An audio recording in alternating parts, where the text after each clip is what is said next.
don't want to go live with anybody. Oh yeah, for real, I don't want it. Yes, such a wing, the bond. Man, I'm not live there. What wrong? What good? They go on, so you can go now, I'm copyright. Akwesiko n'ezinụlọ ya ha ga-efe Jehova onye kere igwe n'ụwa. Kịta ka m na-aghọta ka esi kee igwe kee ụwa. The way heaven and earth was created, I just understood. Yeah.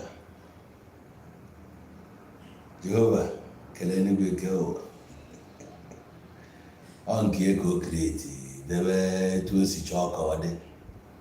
Onye ọbụla na-ekreti nke ya. Ihe niile anyị nọ si na Mark Zuckerberg bịa kretie his own world. Anyị anọrọsị abụrụzie servant na-worship ya. Ebe ọ si anyị nọrọ anyị anọrọ. Yes, iwu ya ka anyị na-edebeta ka anyị wee nọ na Instagram, nọ na Facebook, nọ na WhatsApp. O were iwu machisicha everywhere. Ya ga-agwa gị ife ị ga-ekwu na inwe mfe n'ikwu. O kreti world nke ya efolo ya. Tia ka Jehova si kreti kwe world nke heaven and earth nke ya. Etu a, maka o creation, a na-ekreti ekreti.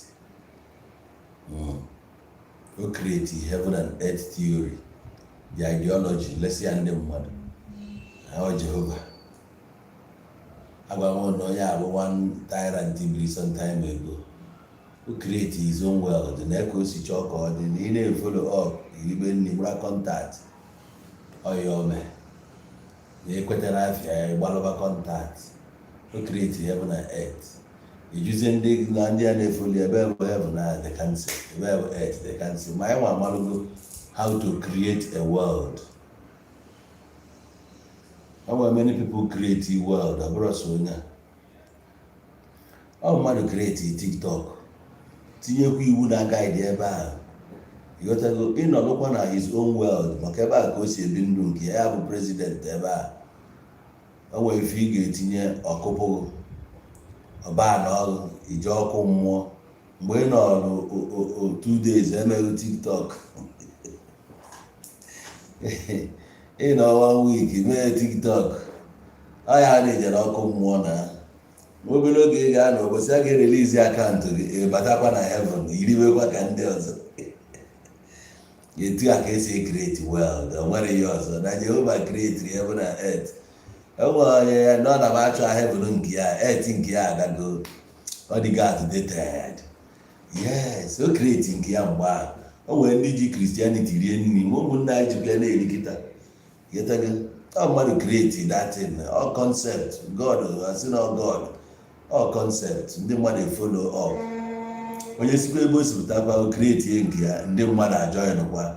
Ọ dịka ya si Steven Gerrard Akwezu ụwa, Lambert Anthony C, Lifestyle Odyssey, Obiagụ nwanne m Prince Oscar, ekene m Mr. Jack, Kencha Bomo.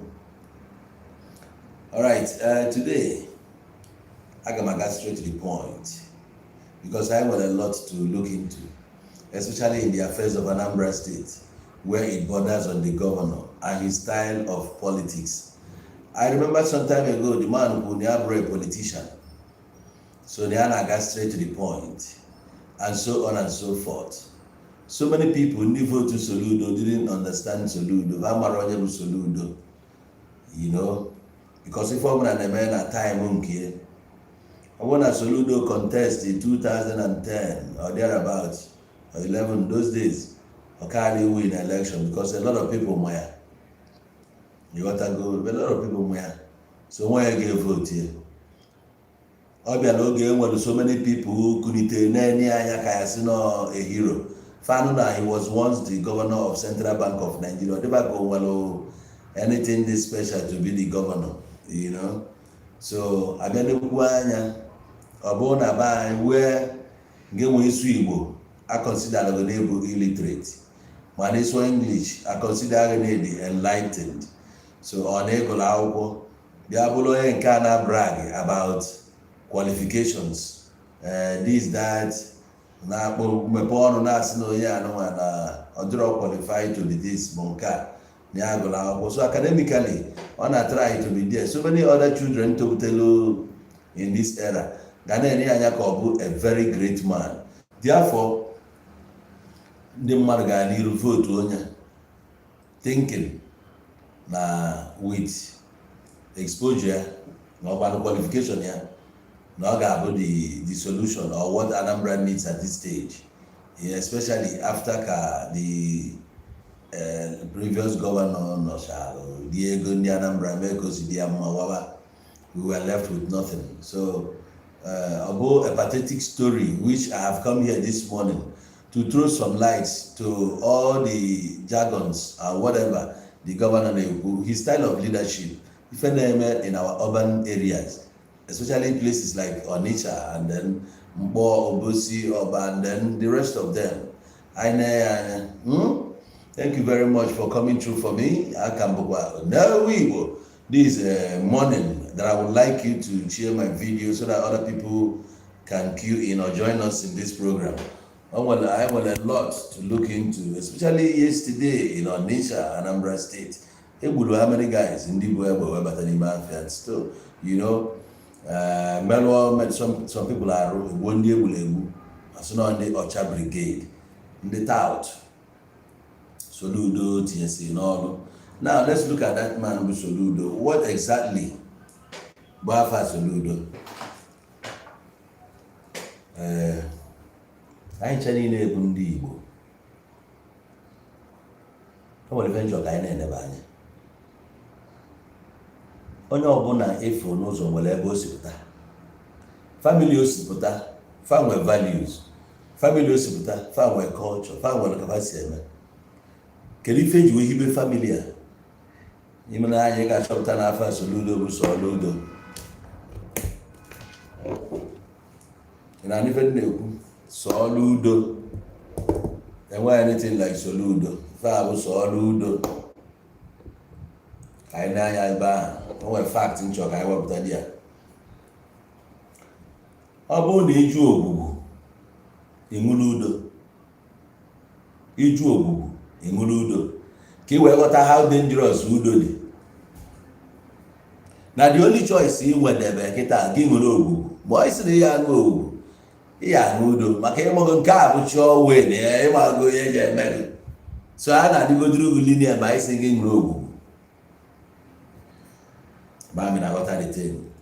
So ka ịghọta how dangerous and how rooted ancestry this man bụ Soludo a. Ka ịghọta how rooted ha dị in fetish things, ya or fetish na because ọ sị na-achụsịa ndị oke ite na ka achụba ndị na-adịrọ qualified, ndị ji fake certificate. So na ka family has when rooted through the name, ya afugoro Soludo. Ka ịghọta ebe fasi, the kind of people fabu, ụdị obi fa nwere, their utterance. I na-afụ his ancestors through him, through his actions and through his words. Ka isi afụ. Show me your friend. Show me your friend. I will tell you who you are, something like that. Yes. And then when I'm where you okay, you could have been all here. So I'm not forget that picture now. Good. After Kebu Shalom on it. If ndị mmadụ ka gburu ọnụ na-ekwu kedu ụdị ndị Soludo tinyesiri n'ọrụ, kedu ụdị gọọmenti anyị na-arụ ọrụ na Anambra steeti. Ịpụtala the first time na-ekwu na ịchọrọ tout na even na ga-end because na ndị nọ na Anambra they go tired of touting.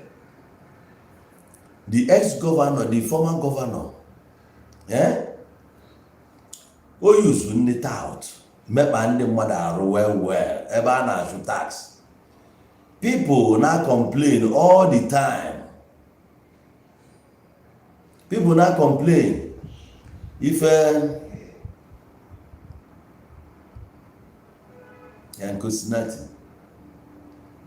so ndị mara na complain ife mee during that his regime Obiano ịbatakwa kwuo na ịchọọ ndị tout onye ọbụla je were ọrụ what only for you to turn around mebekwa ndị tout ahụ employ.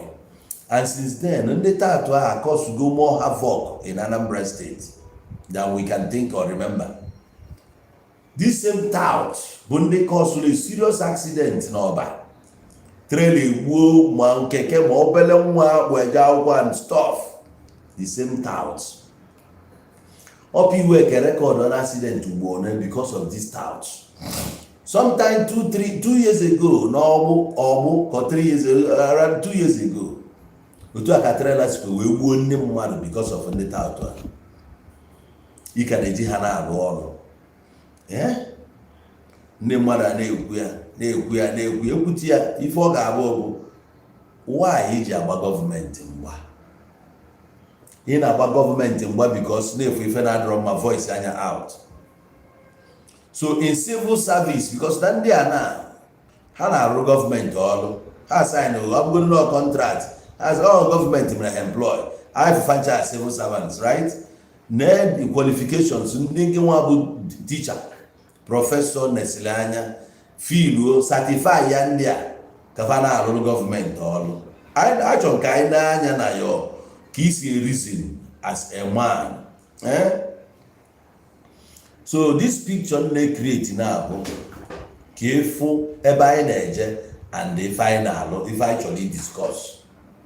We are here to discuss the executive governor of Anambra State, his style of leadership or politics, his vision for the state, and otherwise.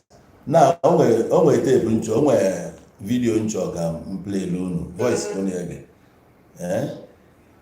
Get on it.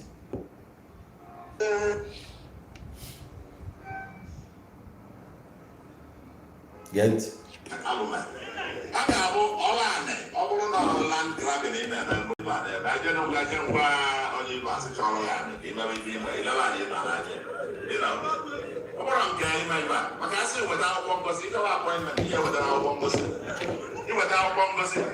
English F9, mathematics F9, economics F9. So, in English F9, I'll go with you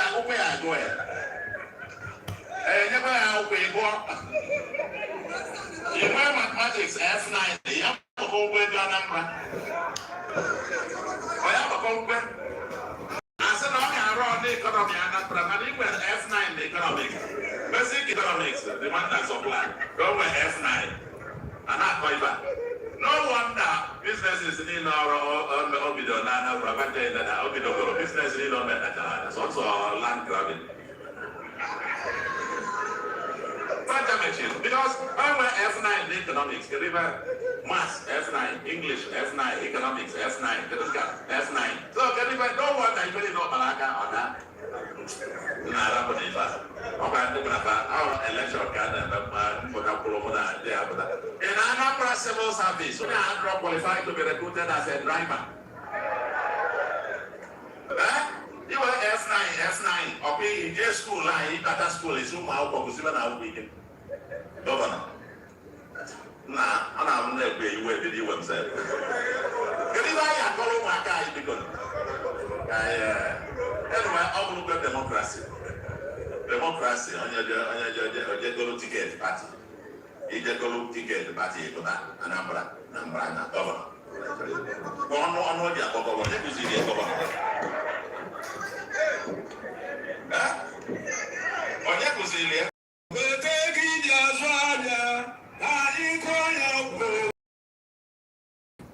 All right, you can go this voice note. The first bars I go get that. We take Jazwa Kanya go. This thing was slogan they used in the 70s. During those days, most of you were not born then. I want you to listen and listen carefully. On well horn motorcycle with those days, but Honda like CD 175, CD 185, MSC 195 Appleton, and we're Bentley. nwegasịa some of them. So o nwere horn a na-etinye mgbe a itinye the horn ife ọ na-egwu polalala polala polala polala, otu a ka o si agụ. So atọnụzi anya nọ weta ego iju azụ afịa ka anyị kụọ anya gwogwo. So this my man bụ Soludo, ọ dị in tune with the thing, ife na-atụ ya ụtọ that time.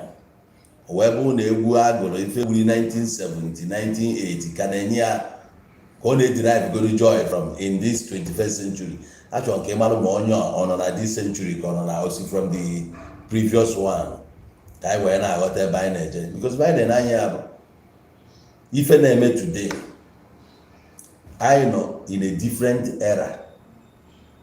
Era anyị nọ kịta abụrụ era a na-akọ ọnụ.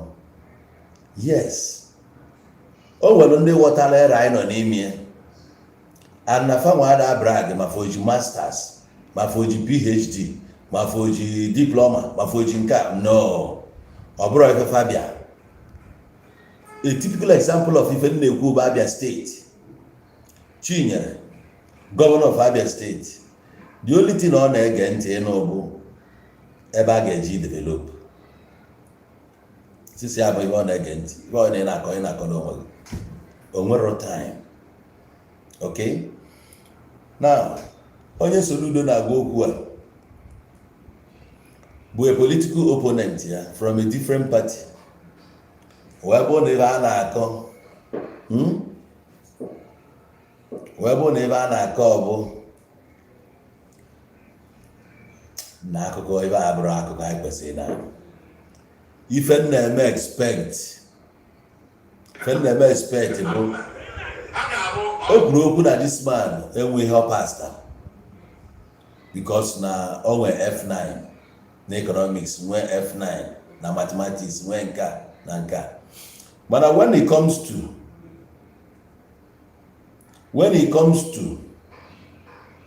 ife nwoke ji biri, ọ ka ga-ejide ego.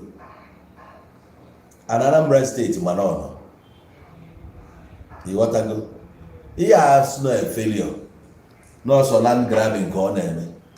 As a governor of Anambra State, ị ga-aṅụ iyi na gị na ndị na-eme land grabbing na Anambra dị na mma.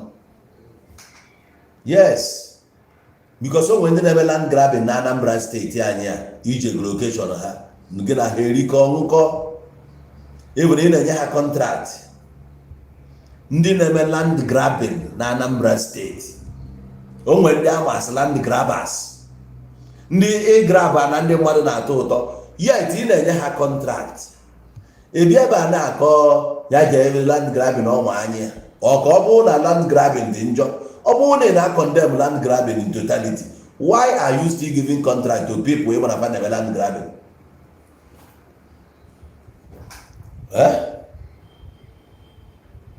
Lekwanụ ntị o. Ọ bụrụ na land grabbing ị na-eme mbụrụ ibe a na-ebe, aje na ngwa ngwa onye ibe asị chọrọ ya ka imebe ibe ime ilebe a na-ebe aje. Ọ bụrụ nke ime ibe a na-akọ ife a mmadụ ewelite onu si ọlụ atụ egwu. The people melu Soludo ji eme ife ọ na-eme ebe ụmụ idiot anyị nwere na Anambra State. I swear. Ọ ya na-akọ ife niile ọ na-akọ fa na-achịrị ọchị na-akụrị aka. Gịnị ka ị na-akụ aka? Kedu idiot a na-akpọ na-asị ọlụ atụ egwu? Kedu ọlụ onye a na-alụ na-ada atụ dị egwu? Kedu ihe ọ na-alụ a na-alụ ihe afịsị hewu na onye a dị egwu? Mba pụtaba na ọ bụ onye ọ n'ọlụ. And you don't need to say it na onye a n'ọlụ. Mba.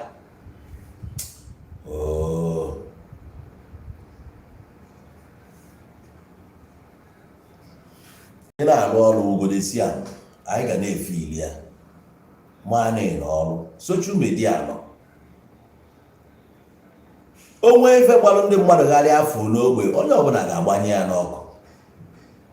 People will want to go there just a picture. People will want to talk about it. Ịbịa na Channels television a na-ediscuss, ije na Rice TV a na-ediscuss, ebe ọbụla every time ya ka a na-ediscuss. Search na afọ bụ mbụ. Kedu ya? Ị na-asị ọlụ atụ egwu. Kpọọlụ m efe onye alụ, simple thing. O nwere nwanne anyị na-asị is working onye nwe Valentine. gositara anyị ife ọlụ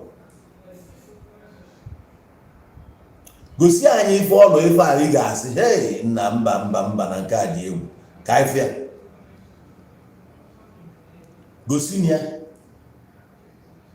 ọ bụrụ ife tọọ n'akụkọ gosi anyị ya ka anyị fịa ịchọ ngosibe gị n'Enugu steeti na-afịa ịchọ ngosibe gị n'Abia steeti na-afịa. What are you saying? Gent?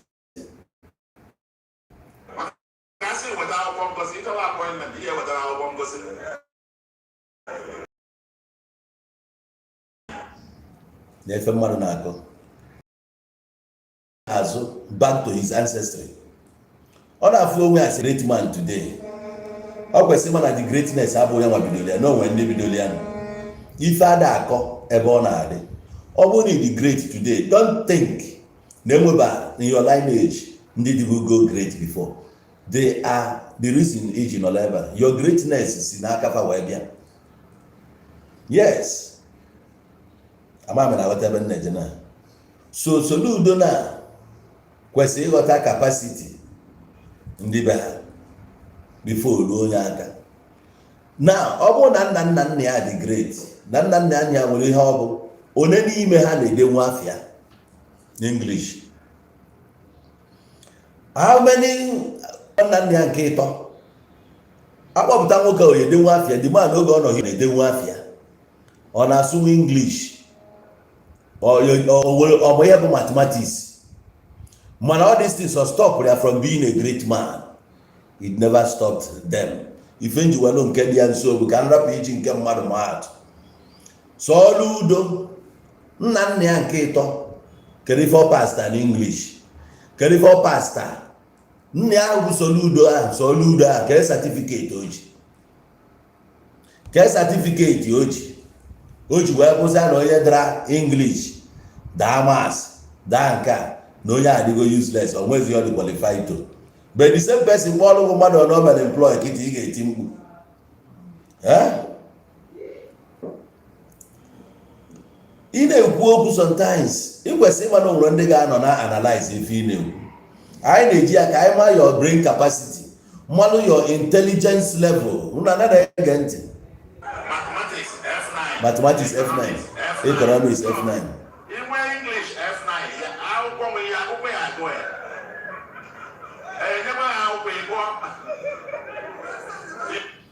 Nyanwa agụrụ akwụkwọ nwere ihe niile nwee PhD Soludo ka e gụchaziri ihe niile na-agụ kedu ebe o lidira ito na Soludo bụ gọvanọ kansi ka e buzi certificate nke English 1 nwee economics A1 nwee nke a 1 ebe ka anyị nọ na ka e isi wee ka onye a na-agụ akwụkwọ mma ka mfụ ọ da aka ọnụ onwe ya na ya na-asị ya but ọ dị rich ọ dị okay yetego ewepụ gọọmenti today onwe onye bụ ewepụ gọọmenti onwe onye bụ onwe ihe ịgbalite nwere your own ka ije na isu ọfịa be nna gị bive banye ọrụ oyibo ka ifife imepụtanwu even as a teacher, as a lecturer, as a able, can I feel me no isu ọfịa? Let's see it. How is my government? All right. Mathematics F9. You have a whole bunch of numbers. I have a company. I said, no, I run the economy and number. But it was F9 the economics. Basic economics, the one that supply. Mazikion, that you are doing bank transfers with your phone today, ESA, is because Soludo did it as CBN governor.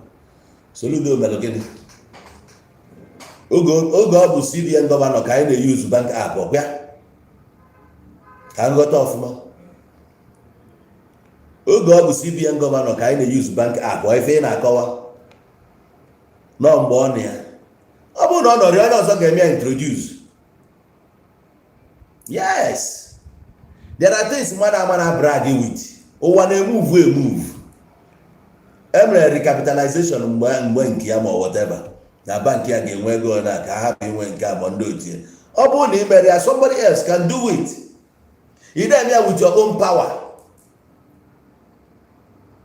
Yes. Ngwanụ ka ọ bụzi o sigo na central bank pụọ.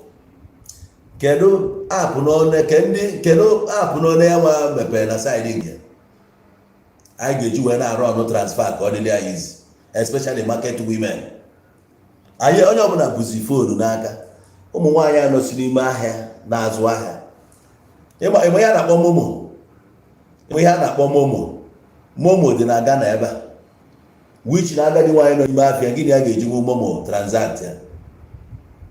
Ị ghọtago? Onidi ọdụ nnukwu foonu. Ibe onidiri bụ ọsị abụrụ Nokia 1100. Ihe tiri ya momo, ọ ga-eji momo ya na-emere ihe ọ chọrọ ime. Why na Soludo etinyeghị ya? As onye bụbu Central Bank Governor before. So rap efe na-akọ. Which innovation? Which innovation? Kita na ka enwe more efficiency in banking sector. Yes, kita. Ope ọba mmadụ tiri. Pampe ọba ndị mmadụ tisiri. You never know transaction without going to the bank. Just go to ATM. Oh, mmadụ tiri nke a is an innovation from another person. Yes. Ana aka na-ekwu ka ewepụta ya afụ ihe ejisi na onye a dị great. Ka ezi ihe ekwuzi abata onye wepụtara money point. Ọgwa mmadụ wepụta money point wepụta ope. Onye a na Soludo onye tọrọ. Oh, ihe ọ kwesịrị ime ka yes, is a great man. Ọ bụ ya na ị na-arụ gọọmenti, ị na-arụrụ gọọmenti ọrụ, iweta ofu plan ka mmeji wee na-etozi. Ịlụsigo Central Bank batazie as a governor as in your own state. What are you introducing now? Ị na-akọ ọnụ every day. Ịlụsigolu gọọmenti pụta, oge ị na-alụkwalụ gọọmenti, yes, mana ka anyị fụzie something. Ka anyị fụzie anya as a teacher ịbụ. A na-akpọ ya prọfesọ, onye nkuzi ka ọ bụ. So as onye nkuzi ịbụ, ka anyị fụrụ nkuziela anyị. We need to know. Na happen ya. No wonder businesses in our Obido na Obido business in our also land grabbing. Na-efe gọvanọ na-egwu. Ọ na-eme land grabbing ịkpọ iri ọban. Maths F9, English F9, economics F9, F9. So no wonder you really know Malaka or that.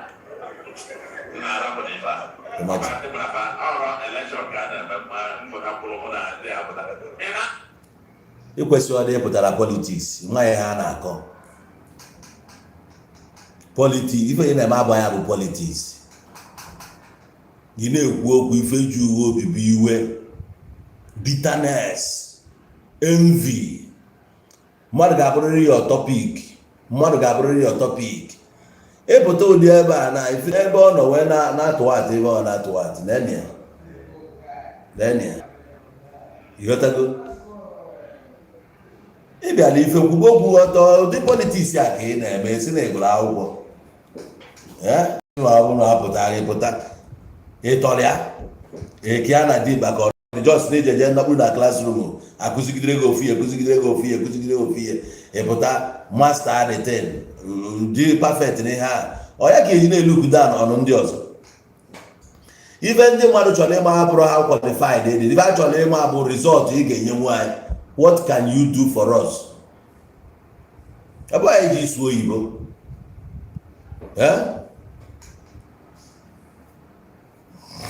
Okay. Ka anyị fụ ihe Soludo mere anyị ya na-ekwu. Soludo has completed flyover. Abroad flyovers. No, flyover, which means one. Free education. 6,000 jobs. Dualized roads in different regions. I believe not different parts of the state mean no dualized roads. Okay. No dualized roads. Fine. So, or no dualized roads. We have no na role. We dualize roads. achọrọ m ịma nke si Nnewi gaba Ọkịja, nke galụ somoda nwe som ife ọlụ ebe ọ dualized ife ahụ efuru ka ịkpọrọ dualized ọkwa ụdị ya si Ọchanja jebe main market ọkwa ya ka ị na-akpọ dualized ụzọ anụnwa ka ịkpọrọ dualized. Jụọ onwe gị ajụjụ ụzọ anyị na-akpọ dualized na tanka na-abọ bụ fuel ọ ya ganwe ya at the same time.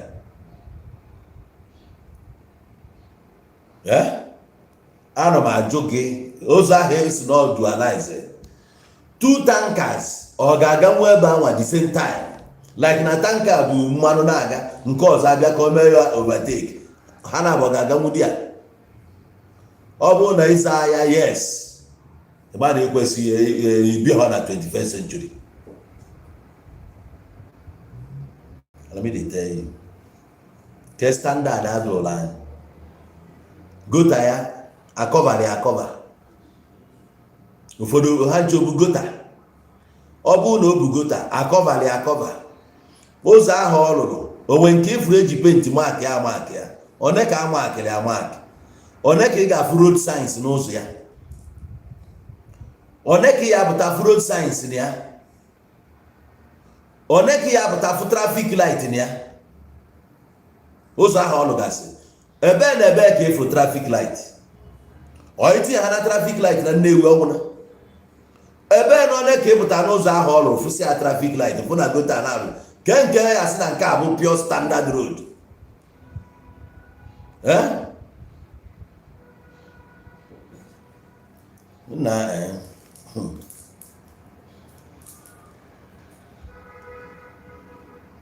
Okay, when Soludo made his money when he was CBN governor, and also he built his own house in the village when serving as CBN man, which onwe ndị rụrụ ụlọ nke ha na ma ha bụ CBN governor rụọ ụlọ ka ụlọ ya. So he waited until ọ bụrụ CBN governor gbaa ka o ji wee kpata ego. So ọ kwesịrị na-ekwu okwu na ọ kwesịrị na-ekwu okwu ma ọ na-eclaim na ya dị more qualified than any other person. Now, o nwere another video nchọ ka anyị gee ntị na ya.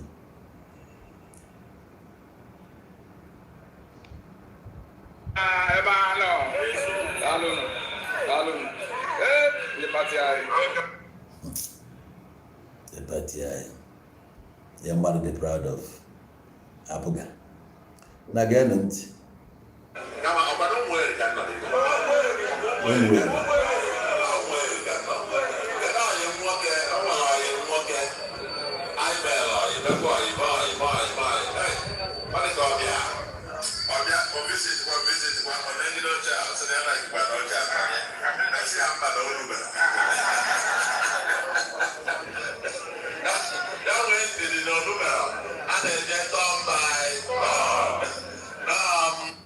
By the way, flyover anyị kwudo n'ọrụ akwa nke adị na-ekwuru ọbịa, akwa nke adị na ebe a bụ flyover.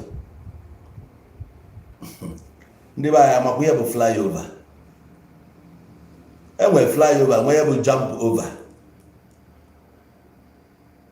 Flyover anụnwa dị how many kilometers? One ka ọ dị. Onye a ka a na-abụ mmadụ rụọ sị na ya bụ flyover. Ihe anụnwa ụdị adịsị na ị na-eje Ọka isi Ọnịcha na-aga Ọka, ụdị ihe ya afụsị n'ụzọ ka a na-akpọ flyover. Ọkwa ya nwanne ndị be anyị nna skuulu a anyị na-eme bụ conventional. O nwere ihe bụ skuulu pụọ apụọ ka ije were anya oke gụrụ akwụkwọ n'ilo. Were anya gị pụọ ka ije gụrụ akwụkwọ n'ilo ka efe ụzọ. Enwere anyị Maazị Kions, how many Peter Obi built in 8 years? Ọka anyị na-achịgaba back there. So ọ bụrụ na Peter Obi emere ọfụma anyị anọrọzie because na Peter Obi arụrọ ka a ga-eji na jọjizi why a ga-eji ya jọji ọnya why na Peter Obi chịrị 10 years ago why na ọrụ mgbe ihe abịa icheta nkwa ekwela before na-abanye nwere integrity because n'ụzọ anyị rụrụ na enweghị gọvanọ bata Anambra steeti na-arụrụ ụzọ.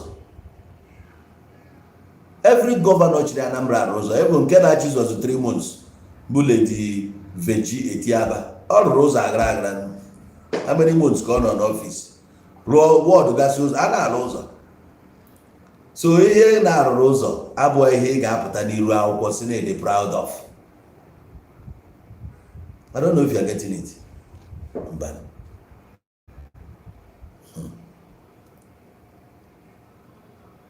na-arụrụ ụzọ ofu mkpụrụ flyover anyị adọ blọkụ ebe a wụọ ebe a nụnwa kpoo ya aja jezi ebe nụmanya ofu pila ma ife atọl ofu pila ga-adị n'isi ebe aja na nke ga-adị n'isi ebe ya setiadịtin esi na ịrụ flyover. jee Lagos ka efu ya na-akpọ flyover ka ọ na-ejeba Lagos bifo ọ bụ na imeba travel abroad jee Lagos nọ nke a bụ obodo oyibo anyị nwe o wee ebe a na-alụ 7up a mgbe a Ijora 7up ị na-erute ebe a ebe niile bụ flyover. O nwee nke si na Malu Road na Ajegunle Malu Road Apapa wee si ebe a wee gbatie ogologo o nwekwa before nke ahụ ụmụ ebe o si gbatịrị wee na-abịa iwe si Ajegunle wee ruo na Ijora wee gbaa ya efu nke si ebe a naba Ijora ọlọkpa ma nke nabara obodo dị iche ebe a ka a na-akpọ flyover. Iruo na Western Avenue onwe nke cross stadium ebe a ka a na-akpọ flyover. Ịpụta n'Oju Elegba gaa anya onwe nke si ona nabazie Idioro Chiva etu a iwe bata Lagos Island ọ mmadụ rotate mainland bridge nke a bụ bridge ọ bụzia flyover mana ebe a niile nna kpọrọ ọgwụ bụ flyover. O nwere nke ị ga-agba 5 kilometers na-abịa ka ị abịa rụọ nke na-eru ọdụ ofu ntụọkpa. Ajụjụ ị na-ajụ bụ ajụ ụmụazị. Answer me, how many Abia state governors built? Ọ ga-ya da aka ụdịla akụkọ onye na-emere ọfụma. I don't compare myself with somebody from my past. If ochie agago, I need to move forward. Before m pụta na brag na m dị nke a dị nke a emego m something na-enwere onye melụ. Anyị ga-afụ something a na-eme nwụrọ ewesịrị yes na na-edi special. Ọ bụ ịbịakwa imekwa ife onye nọrọ anọ mee. Ụzọ niile a Soludo na-arụ na akpụ ọrụ atụ egwu o ruo na ihe ngige rụrụ. Kedu ụzọ mere dameji a na-ada agazi aga ụmụ ojiri odo ịma aka ọ dị before.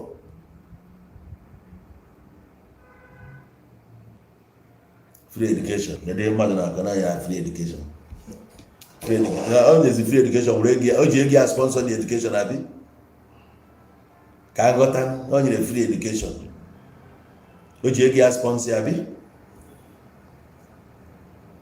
ya aghọta dị ya n'aka.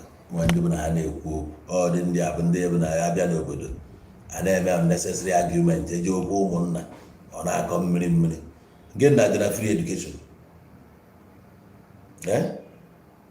gịnị dị na free education ndị primary school na ndị a ka a na-akwụ 5,000 mmadụ kwesịrị ị na-ekwu okwu ịkwụ ụgwọ akwụkwọ.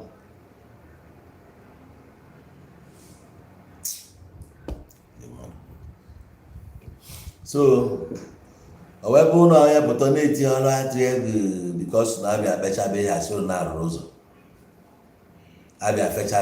na-arụrụ ụzọ ma ụzọ na ọ na-arụ nke ya nọrụ 5 years ma nke ya nọrụ 10 years. Ụzọ niile ọ na-alụ na mma ama jekwa si na head bridge jebe eme market ka efu ụzọ ahụ ka efu quality ya. Jee gbagodu si na gbaa Niger Street na Ọnịcha ebe a ka efu quality ụzọ ọ na-arụrụ anyị. Meanwhile ọ gwara anyị nkwa Dubai Taiwan n'ọrụ na-akọsọ ọnụ nke ọ jiri Agụleri Ogwumuleri this that ndị a na-eme ọchịchị ka ya si n'ọdụ ọda anyị mmadụ eti ikwe n'aka akwa kwesịrị ebe savụ anyị savụ nke ị na-asavụ ị na-azụ a ebe savụ anyị na-azọ ya azọ ebe asavin ego ka ị na-eri geenụ ntị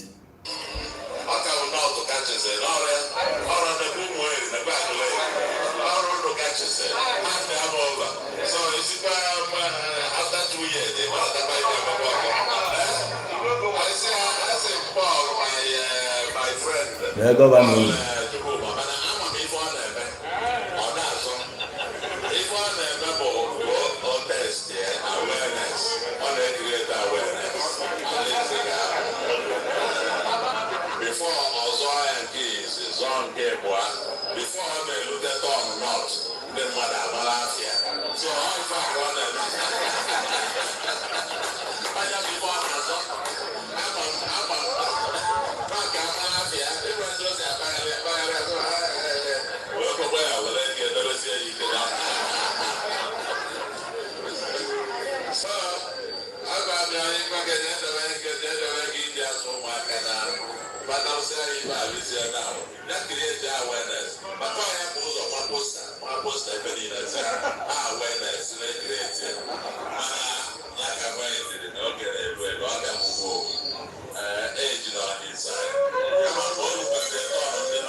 na ka gọvanọ si gboo na ihe ọ na-akọ na-akọ akụkọ gọvanọ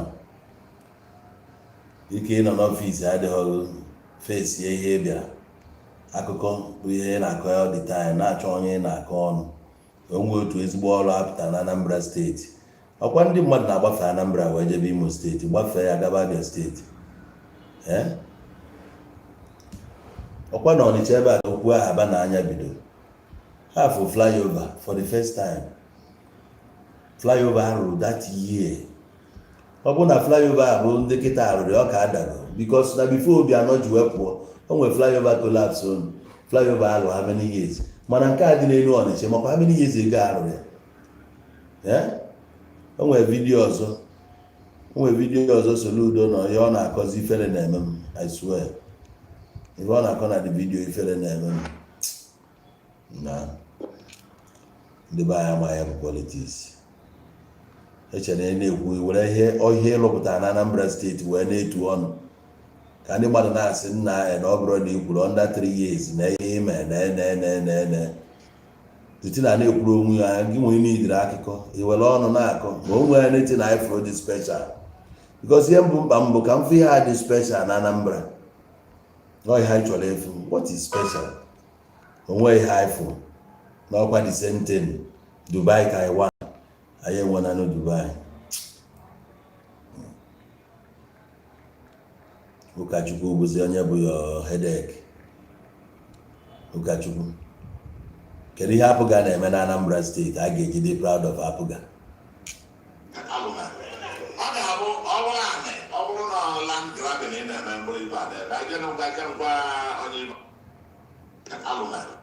alụme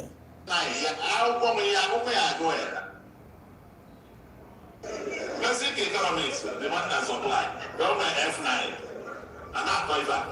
No wonder businesses in our Obido, Nana, Obido, business in our Metacarana, so also land grabbing. Because our F9 economics, the river maths F9, English F9, economics F9, the river F9. So the river, no wonder I really know Malaka or that. Na Arab Nifa, about the election in Anambra civil service, only 100 qualified to be recruited as a driver. As a driver. 100 qualified to be recruited as a driver. Ya okwu mwagadi nwanyị, ya nwa mgbafọ eziokwu. You are F9, up in just school line, better school is home out. Aluma. Our land grab. All right, Aluma. Enwere I want to talk about education. Because I want F9 in economics. Mass. Soludo of Lomo Akita as a successful man. He was a governor. In actual affairs, millions of people in Anambra State. When you go to your affair of your own homicide, your household, if you there, I know we are based on your son. I for your son. Nwoke na-eko akpa ụmụ nwanyị na-eme ya ụmụ nwanyị sụsọ ya ụmụ nwanyị na-ayịkọ. O nwe ihe ime nwere about it to make that boy ka ọ malụ na ya bụ ema ka ọ na-ata as ema n'ofu egwu ọkụrụ. He's a big flex, please. He's a big flex, big flex.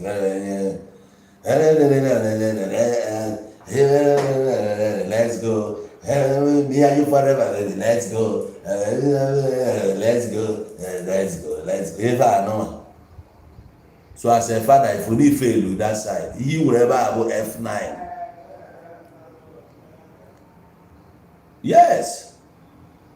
You know that as a father, you will go through F9. On a boy, and see your pass here. And the other than your dad. When you're going to as a failure when it comes to fatherhood. So as it stands, brotherhood, I draw proud of you. As an example.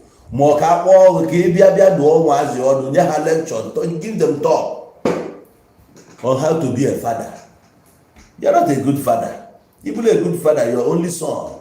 I got for the masculinity in him in English here after. Nke a bụ masculine feminine join together ka ị na-enye anyị. So if you go in that aspect, I dey tell you, nke ahụ nwere ya F9. Ifele nwa gị enwe ifele adịrị ya n'iru, nke nwa akwụna onwe gị ifele adịrị gị n'iru. So in that area ị nwekwa F9. Ifele ọ dịghị n'iru. Nwa ga-apụta na-emechu ihe pụtakwuo nke nwazi na enweghị ijekwa siri ya na-eme ya ịdịtọ ya aka dọtuo onye ugwu bụ ya kọmọn na-eme ka nwoke ya na-adị ya ịbara nwaanyị na-enye ahụ kata nwaanyị na-eme anya gị na mana isi aja na-eme dị n'ihe anya ụfara na let's go etu akwụkwọ obiri Igbo si nke nwoke kwuo okwu ọ bụrụ nwoke onye abụ nsogbu mụ na Peter Obi na-enwe achọ nke onye ya na-ada ka tọnda ka anyị take ya serious nke gị aka na-eme feminine esi na ịma na ị nwere ya F9 original F9 ọ ihe ị nwere ya onye ọbụla isi dị mma ya agwakwa gị ebe a nna ya agwa gị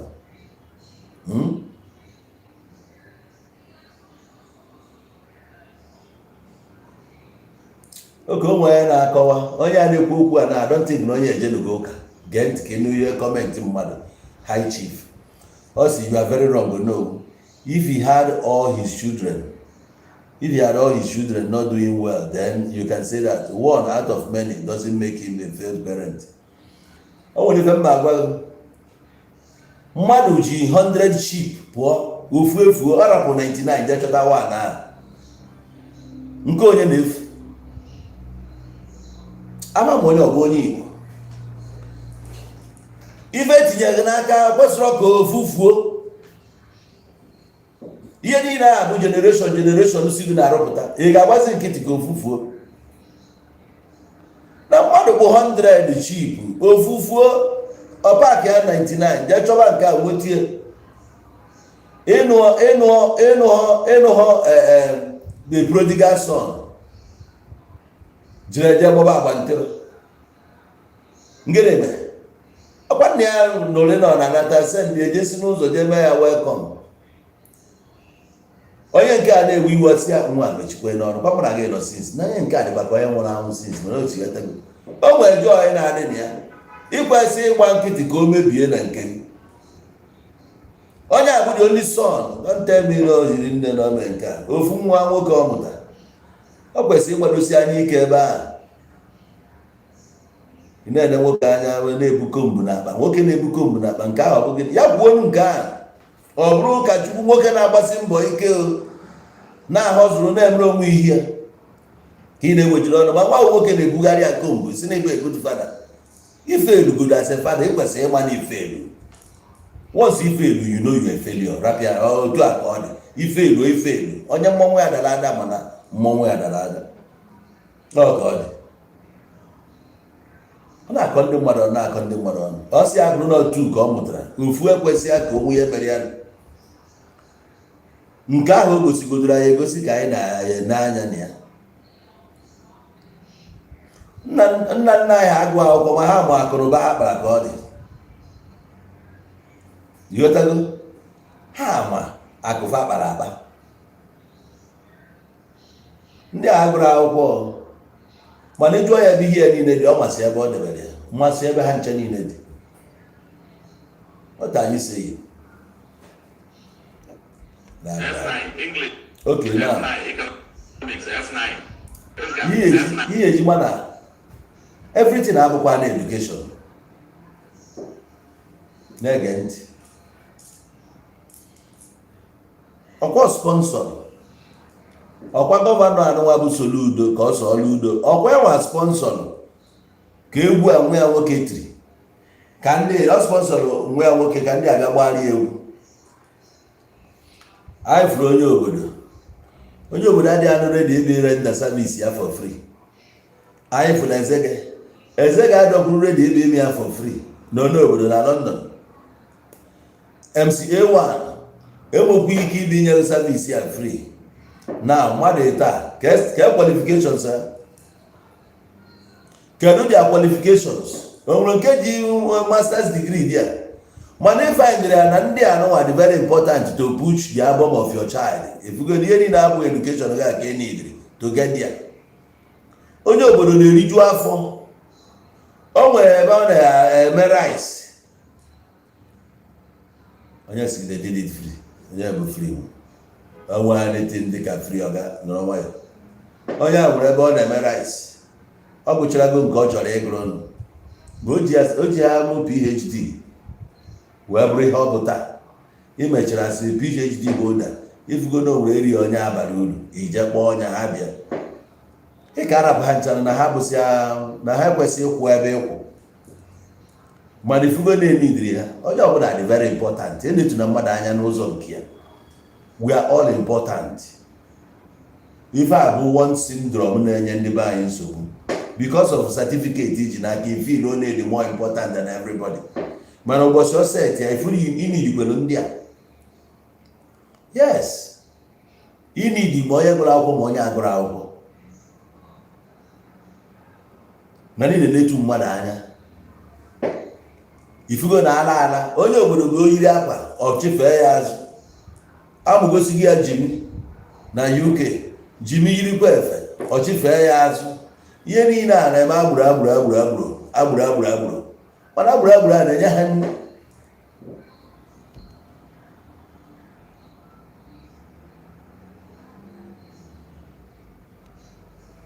Anya mgbe ụfọdụ ndị na-employ our services.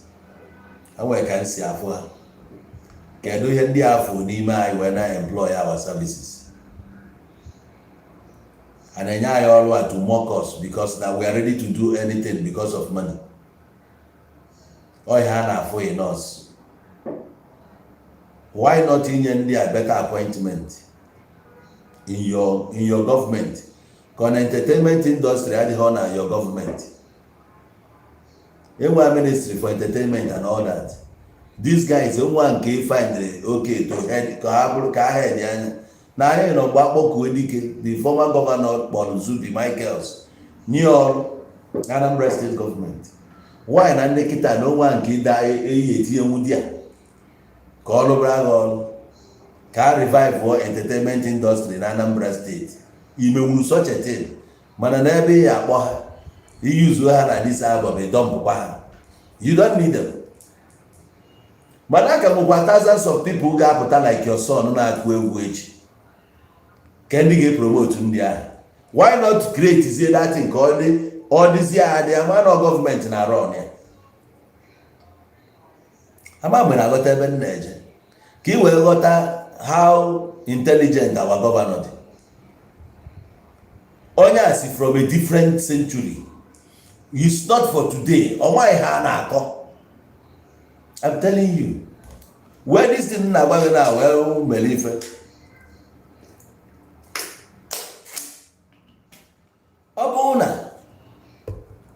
if ya okay for these people ịdọnye iru na album your son ka the album wee nwee ike wee gaa.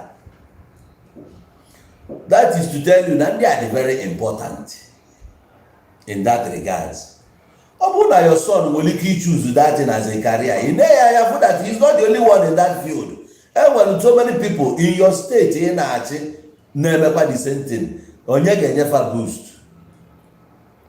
Who won't give them that boost? Why not kpọtazie ndị a mefe employ kwụbafe ụgwọ kafa wee bịa weta that vibe na your state ka e revive ọ ya na ị ga-etikwa ebe a na-enweta revenue. So mgbe ebe na imere ya ọ ya bụ na ka that sector dịkwa dead ị na-eprove kwe why not ka ekwesị na the time Soludo na-achị na entertainment sala ọkụ na Anambra State. No, that time ka enwesi artist pụtachala oge a many artists. Ọ mmadụ nyere Nollywood boost, Nollywood wee banye otu esi wee banye. Yes. Nollywood for today enyego Asaba more money than you can imagine. Ka anyị na-eya anya ka ịghọta ebe m na-eje. Nke na-echụpụ Nollywood na Anambra State wee bataba Asaba. Ịmadị na onwe oge a na-achọ ka anaba Obudu Cattle Ranch ka ọ dịgba na-enyere ndị Nollywood a place na Obudu Cattle Ranch. Ọ na-adịrị awe. Okay. Ife eji wee na-ejere dị a bụ one north na ezigbo aka. Ịghọtago? Because ị nekwa anya Hollywood na California. So ebe a ha kwesịrị igbo their own place. I wee bụ na ebe Nollywood nọ bụ before bụ n'Enugu. Oge anyị jee na Naiko n'Enugu. Ya ebe a ka ị afụ artist. Enugu a na-agbọbụ. Ịghọtago? Enugu a na-eme. Emesịa for the fact na the producers, executive producers bụ si ndị Anambra and na the hub of the market bụ n'Iweka. Ewe chọọ ka drag the thing na Anambra State ka ọ bata Ọnịcha. At least mgbe ụfọdụ due na mgbe ahụ aka na-eme ihe ibugharị ego. Nye ntị, a na-ebugharị ego by 2001, 2002, 2003 gbagotebe ọ catch ka a na-eme. Ma ọ na-edere check, edekwa check ije catch tia. Ịghọtago? So onwe fim a ga na-eme the marketer ọ bụrụ na ya nata ego. So enidiri ka anọdụ nso. Alright. Enidiri ka anọdụ nso ka e wee na-eme the transaction.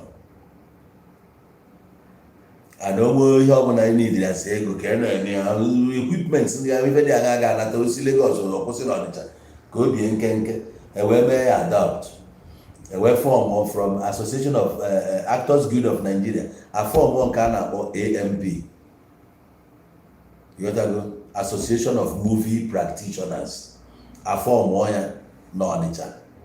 Kesi due to the infrastructures n'Ọnịcha nwee ebe ndị film ga-anọ. Ndị film wee na-apụta na Agbakọba Park. Etu a ka Agbakọba Park si wee, that's how it was born na ndị film nọ na Agbakọba Park. Ọ nwe oge ọ bụ n'ụmụ oji hall dị na Ọzọmagana, I guess, yes. Before esi ebe a wee move wee bịa Agbakọba. Emesịkwa AGA na-anọdụ na GRA. So the thing wee mee people esize different places bata Ọnịcha. And ịbata Ọnịcha anyị ga-erentịrị ụlọ. Ka ị na-akwụ ụgwọ ụlọ. Ego ya na-eri bụkwa within this place. So ego a na-adịbata na the state mgbe a. Emesie anyị nwa locations ebe a ga na-eme film. Locations bụ na enwe nice houses you kwesịrị na-afụ na movie maka na Ọnịcha bụ 1 decade ma 4 decade na ụmụ ife aka ya afụta old buildings so the thing na-enyere nsogbu ebe a ga-enweta nwa ezigbo ụlọ abụrụ na GRA and mgbe ụfọdụ go slow na adị ebe niile dị tight ụzọ adịrọ nothing no security as well onwe ebe nga na-eme fim asọrendụ n'abalị nakọsị ụlọ iruji naghị so wee mezie wee nyokwube Asaba asị ka across taba Asaba na Asaba nwee a better environment in terms of control noise na ihe ndị ọzọ ebutebezie the thing na Asaba bute di ya na Asaba before you know it all the productions a na-enwe na Anambra State cross tazi Asaba ịbatazie na hotels niile dị na Asaba ọ na-ele Nigerian Union of Teachers nwere their own buildings scattered everywhere in Asaba where they can rent out their halls, rent out rooms. Ndị ma ihe a na-akọ hotels dị na Asaba ebidozie ndị mmadụ na-abanye so ndị mmadụ n'ezi anya fụ na họteelụ na-agakwa ahịa etu a ka esi wee bido wee rụba ụmụ gigantic hotels efu na Asaba today. Nwoge bụ na-ebịa every weekend ebia wee afụnata rooms itinye isi na hotel a room eju na ndị film marketers a na-apọmpụta ego a na-eme film actors imago initiative mmadụ which na Anambra State na-ene anya anwa nwee housing now and development na Anambra the whole things and people will come back so those things na-ebute ego o enwe ife ị ga-eme invest na your state ka ị wee ripo you can't just come nọrọ n'elu nke dị adị na-eme expect ka onwero Grand Hotel as at that time the biggest and the most expensive hotels enwere na Igbo which ọ na Grand Hotel a kọsara ebe mere egwu ya kedu America ebe a ka ọ mee video egwu ya and some other big artists bụ ebe a ka ha na-abịa mee their musical video you know the hotel a na-eme oge ahụ ka abụgoro big hotel enwezi some enwere na Rose Hotel enwezi ma ndị ọzọ gasị enwe hotel dị na Asaba there ọkaidifa ndị mmadụ na-eyuzi ndị film ebe a ka ya afụzi big actors enwere there and musicians alike and men sikwa abroad but they would like to nọ n'ebe a ka a na-efi chalụkwa that life mana n'ebe anyị ka o si wee dịbe anyị adaka jee n'Ọka enwere ụzọ agwa m na Ọka bụ a glorified local government Ọka enwere anything ị ga-afụ n'Ọka esi na ife a bụ steeti capital o nwere vidio Soludo nọ na-akọ ife ọ na-akọ a steeti o wee na-akpọgasị afa prominent men Chuba Ọkadigbo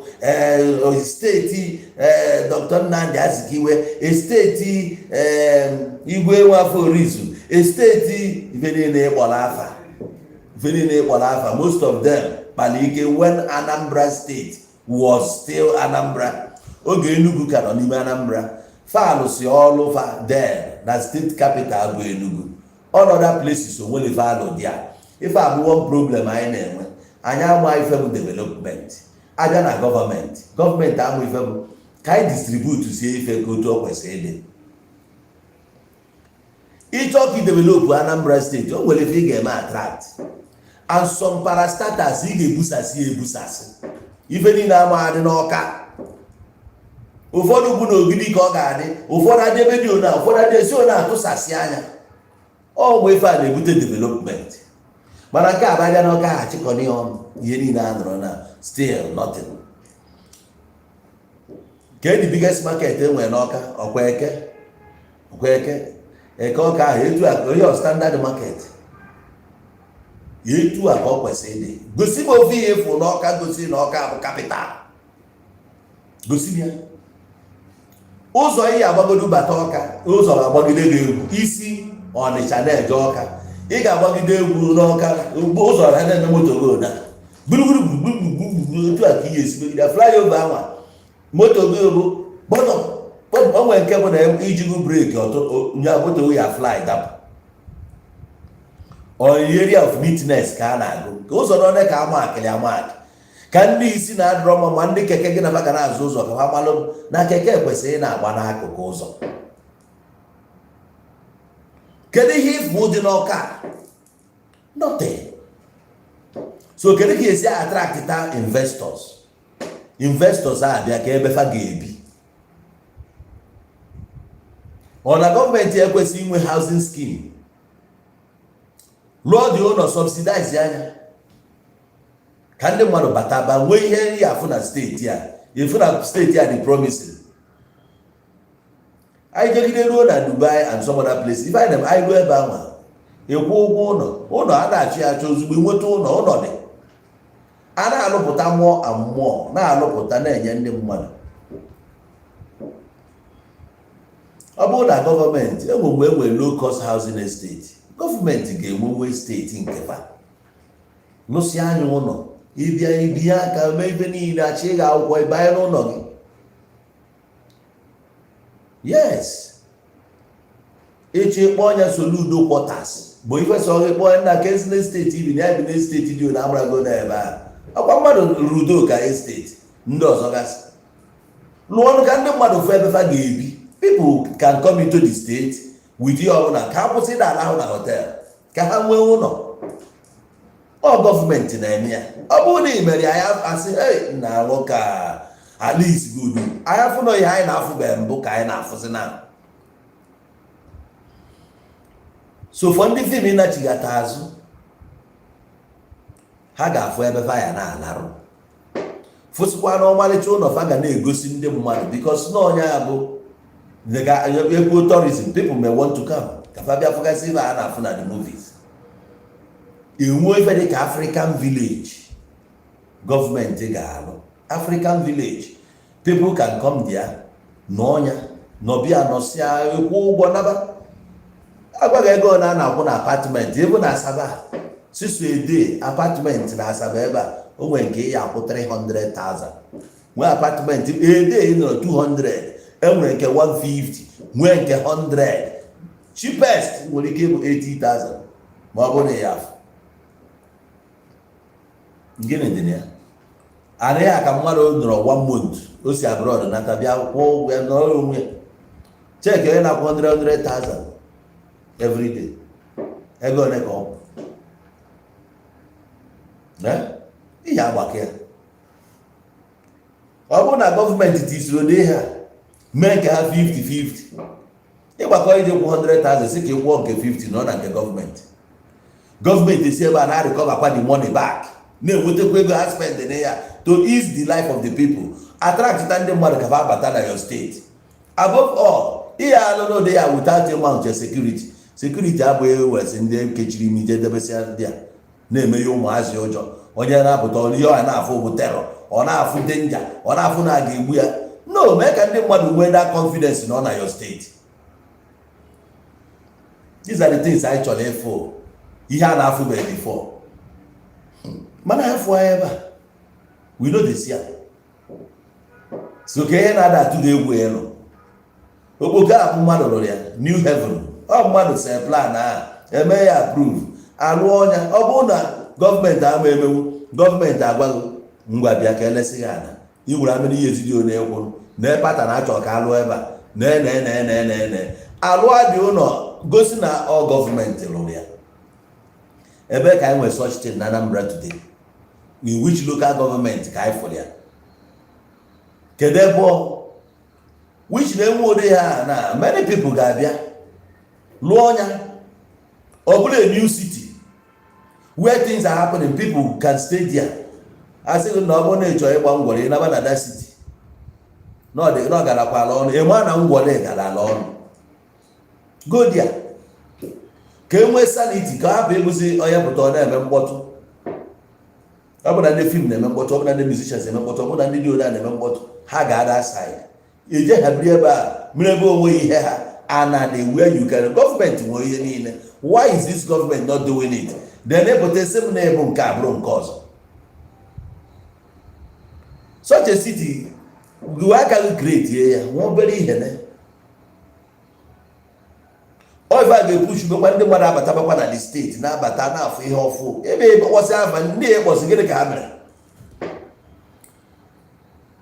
Dr. Nnamdi Azikiwe ka anyị jee na Ọnịcha be nna ya ebe ka efere aka Nnamdi Azikiwe na Ọnịcha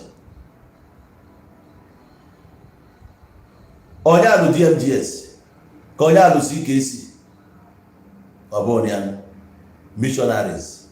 Keri ihe nwaro iji akpụ as a great man. Ị na-enye anyị example ife na-enwere isi. Onye nke a ji wee bụrụ senate president gịnị mesie ọ bụ for ndị Igbo, ọ bụ sọ ndị Anambra ka ọ mere. Nke Nigeria Chuba Ọkadigbo ke special thing o mere na Anambra, ke ihe dị special. Onye a kwụsịrị ime ihe vidio na ndị Anambra wee bụzie na system na ndị Anambra na-enjoy legacy the man na ihe o mere ka anyị fịa. Chinua Achebe, he was an author. Ọ na-edere onwe ya akwụkwọ. Ọ bụ osisi ya bụ ọtọ nọ mgbe ahụ. Enwere many authors nọ. Wole Soyinka abụcha authors. So as a great ife abụ ife ga-eji na-agbapụ anyị ume ma ọ na-eme campaign. Ndị ga-eji ụdị ya na-eme campaign ka ị gwa ha na Anambra produce great men. Are you one of them? After ka echisiri pụọ ka picture anyị na-afụ. Na anyị nọgodu di ya kedu picture anyị na-afụ. Anyị na-afụ as one of the great. Ka anyị na-afụ as a failure. Ka anyị na-afụ as just.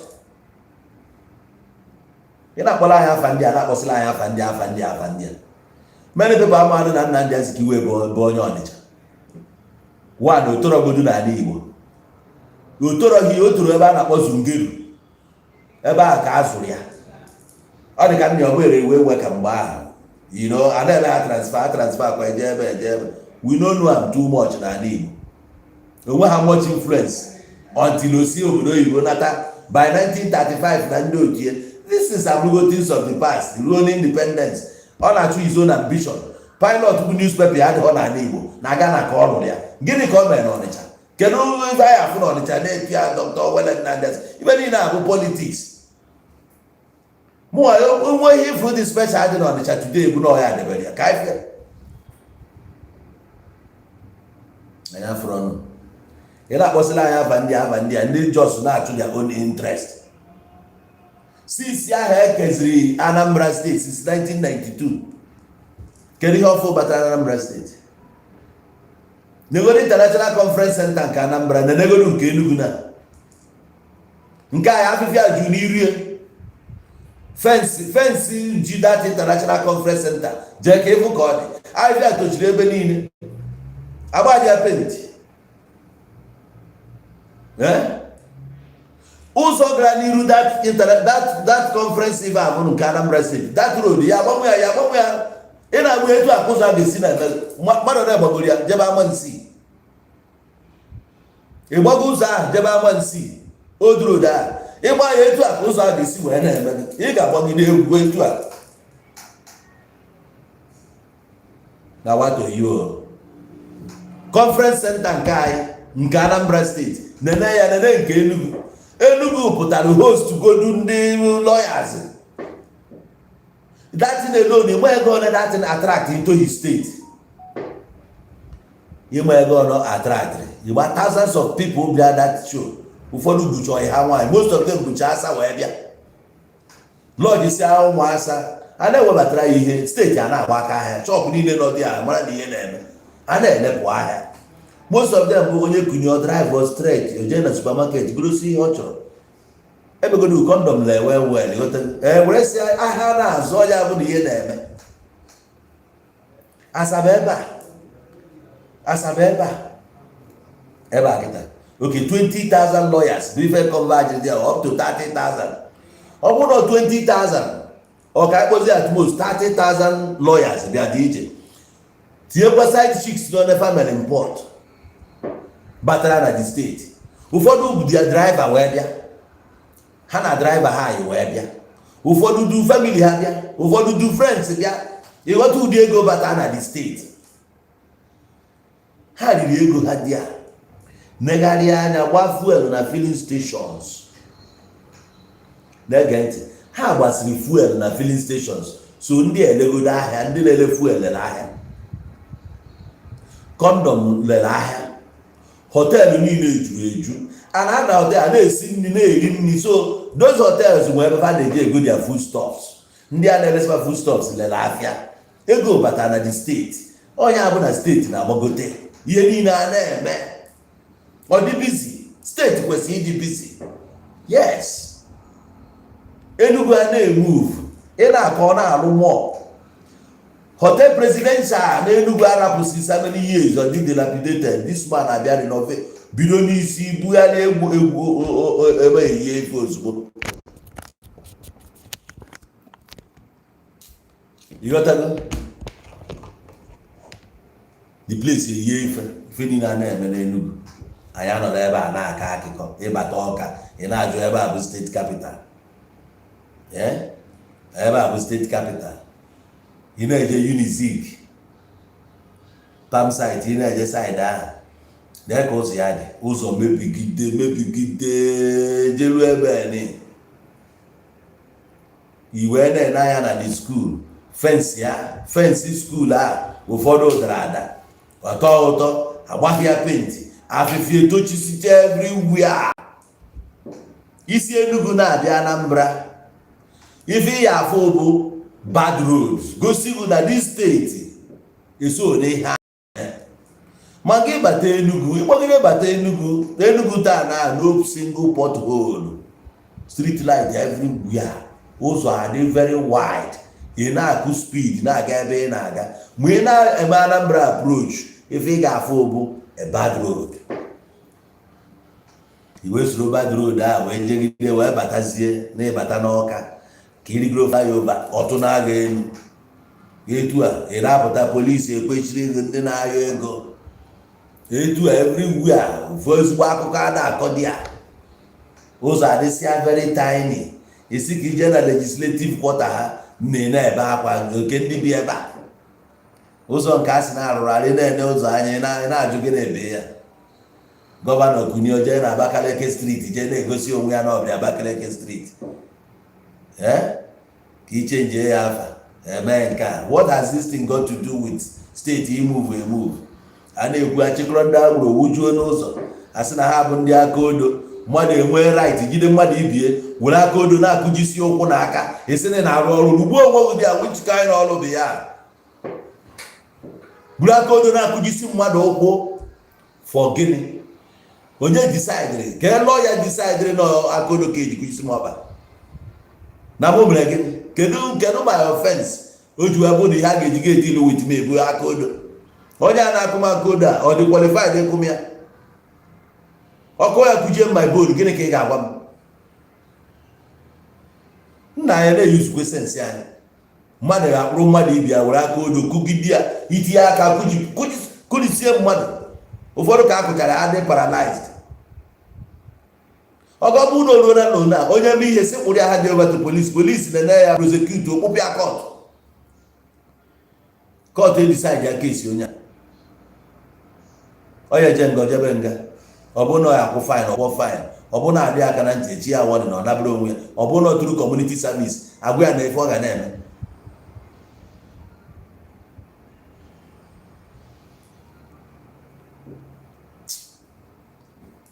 Na nwanne m ọ dịgo ka o si wee dị so unfortunate na anyị danye n'ụdị ya.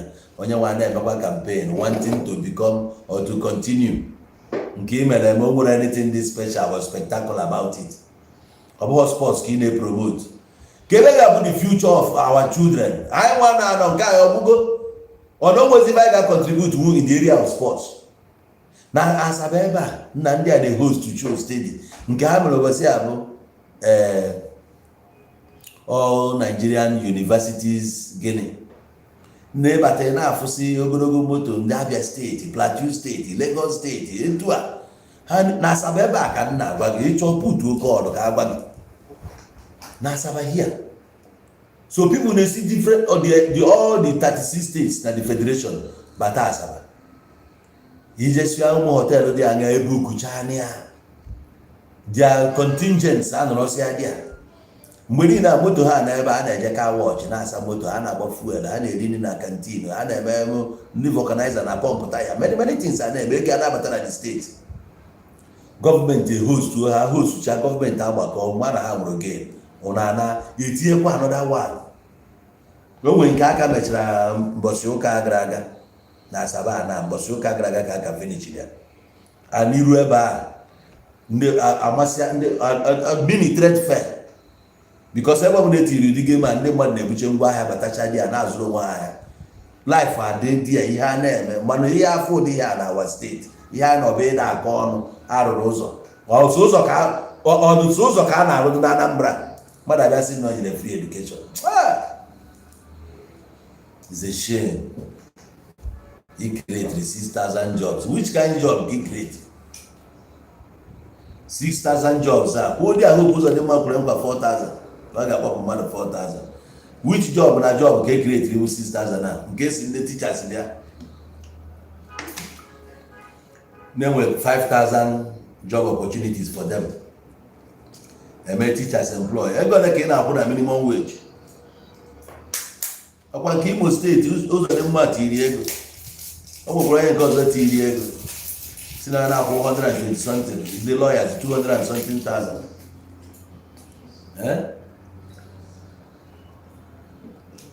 Okay, I can go 70,000. So I Rosa. All right, we Rosa, we're all right to I had a lawyer and the cook and I was the most high. I go back here.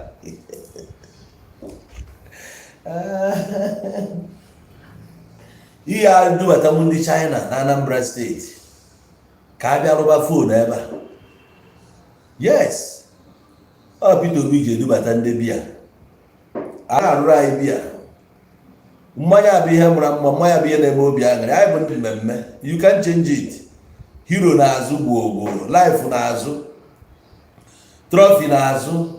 Nkwuchi okwu a na-ajedarakwa awọ mbọta ọpụọ nwanne ya enwe onye nwụrụ ụbọchị a dị o ji tọma ọma mmụọ 2 years mụ agba mbọsị mma kịta ndị ndụ mma na-eri na ya nwee kiretiri ọrụ ojighị eme ọ na-eme ọnụ yetego etu o megoro afụgo na nke a na-alụ idubatakwa ndị China ha bịa obodo ọbụla na-achọrọ ndị China kịta can never go anywhere. Ị ga-edute ha. Ọ bụ ndị na-alụ moto ha bịa compete with nwanne anyị nwoke Innocent. Yes, ọ bụrụ ihe ọjọọ. Innocent need competition otu ọnụ. O nwego customers na-azụ ya mana o need competition. O nwere ndị ga-abịa evu ndị a na-alụ keke idubata ha ebe a ha bịa lụba keke ebe a. O nwe a na 10,000 people employment dị ya. Ebe ahụ ha ya arụ dia destin eje n'akụkụ ebe a TA steeti ebe workers ndị na-arụ ebe a ga na-ala ebirisi dị a isi ebe a na-anakọta ha ego. Yes, a na-arụpụta moto ahụ eti ya otu a kwe nwere ANIDS mgbe Peter Obi na-achị ANIDS ANIDS enwere ya mgbe ahụ trackers adịgo already ma ya wetiri ANIDS ahụ ọ ka dị ruo today. Enwere ndị na-anyasị moto ahụ all drivers can employ. Itinye nke na trackers a ma ba trackers ebe ọ bụla na-eje as no nke steeti anyị. Sometimes etu a trackers a dị na-anya fu that no franchise many people do all moto ha ka na-anyasị just buy that elodo ewere nke a then ihe ọkwụrụ tax ya fa ahụ ọ na-aza uburu ewere gị ya jewere onwe ya ibupute mmụọ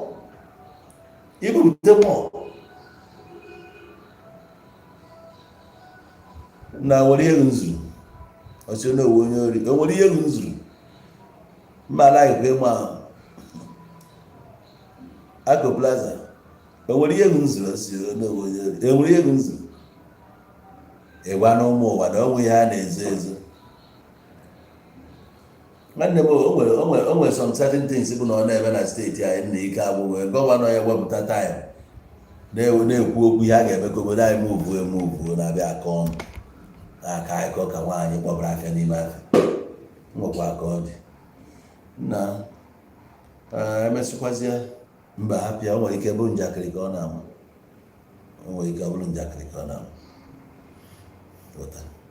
so ihe niile Soludo na-akọ ihe ọ na-akọ n'ọnụ ya na ụkọchukwu a nwekwara ike on seat ya arite mara ihe ndị mmadụ na-achọ ebe ebe onye ya ebutere ya ego.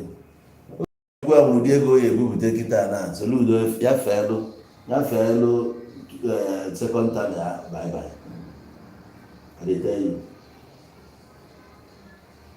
dịba nchọ ego ọ kpatara agwụ n'ọnụ ọbanye ebe a na oyi erigwe anyị ya ọ bụ eri anyị oyi eri anyị ọ ga-eri nwoke asef enwe amụwa afọ ya asị onye nwere good plan for Anambra in terms of development mụwa afọ ya asị onye nwere the pedigree afro m ya asị onye nwere the pedigree mana nke bụ eziokwu bụ na Soludo anyị eteki nwaanyị ta ebe a na-eje in the next life anyị ga-ewetala ụlọ ife mmelụ ka esi wee je gbagbusie ndị mmadụ na main market Ọnịcha ndị Soludo mere employ ndị na-arụrụ ya ọrụ ndị na-adịrọ qualified imetụ egbe aka ndị na-egbu egbe na-agagharị ebe mmadụ ibe ha nọ imagine wee gbuo nwa obere nwata agba egbe n'anya gbagbuo ya nke ahụ aga ma ndị merụrụ ahụ nọ n'ụlọ ọgwụ such a shameful situation. Onye na-ekwu okwu na mmadụ adịghị qualified ịbụ driver onye na-apụta for gọvanọ nke nwa na ndị mere employ ka a na-echekwaba ndị mmadụ na-anatara gọọmenti ego na ihe itinyesi na daalụ. Thank you for everything. Thank you for your time. Aga m arapụ unu now. We'll talk later. Thanks, man. Ciao.